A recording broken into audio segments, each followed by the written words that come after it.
বাংলাদেশ পেজের পক্ষ থেকে স্বাগতম। আসসালামু আলাইকুম সকলকে।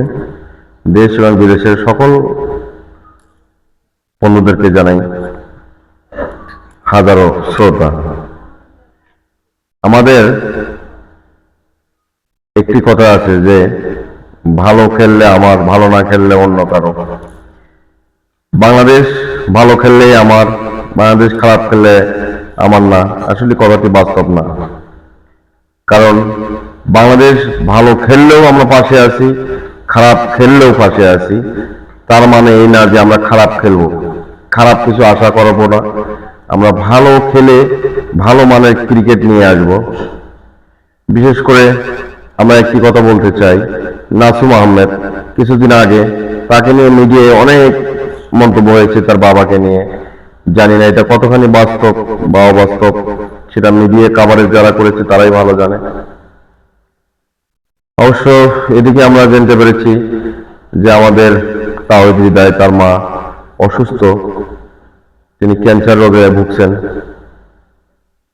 আল্লাহ তাআলার কাছে তার শেফা চাইবো, আল্লাহ যেন তাকে শেফা দান করেন। সেই সাথে তাওহিদ হৃদয় এত সুন্দর খেলা শ্রীলঙ্কার ম্যাচে আমাদেরকে উপহার দিয়েছেন, এই জন্য হাজারো তাকে স্যালুট। কারণ বাংলার ব্যাট চললেই বাংলার মানুষ হাসে, বাংলার বল ভালো করলেই কেবল বাংলার মানুষ হাসে। কারণ এটা তারা আপনাদের কাছে চায়, এটা তাদের প্রাপ্য এবং চাইতেই থাকবে। আমরাও চাই যেন আপনারা সুন্দরভাবে আমাদেরকে খেলা উপহার দিতে পারেন এবং ক্রিজে এসে শান্ত থেকে সুন্দরভাবে সাবলীল ভাষায় যেভাবে ব্যাট করতে হয় সেভাবে করবেন। কারণ তখনই আপনারা সামনের দিকে এগিয়ে যেতে পারবেন। না হলে একজন ক্রিকেটার যখন ক্রিজে আসবে, সে যদি অনিয়মিতভাবে বল শট করতে থাকে তখন তো সে ভালো কিছু খেলতে পারবে না।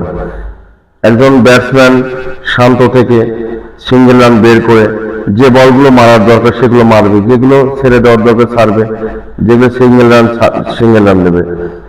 আর যখন দেখা যায় বলের পরিমাণ অনেক কম, রান অনেক বেশি, তখন প্রতিটা বল মারতে হবে, খেলতে হবে, দেখতে হবে। তখন নট ফর মেটার শান্ত থাকার, এটা কোনো শান্ত থাকারও কিছু নাই। এটা অশান্ত হলেই তখন ঝড়ের গতিতে এগিয়ে যায়। তা আমাদের জাকের আলী, শামীম পাটোয়ারি অনেক ভালো মানের ব্যাটসম্যান দেশে এই মুহূর্তে। আমাদের যে ব্যাটসম্যান যারা আছে এদের অবশ্যই এশিয়া কাপ জেতার মতো একটা দল। আমরা চাইবো যে তাদের কাছে যে আশাটা, সে আশা যেন আমাদের পূর্ণতা পায় ইনশাআল্লাহ।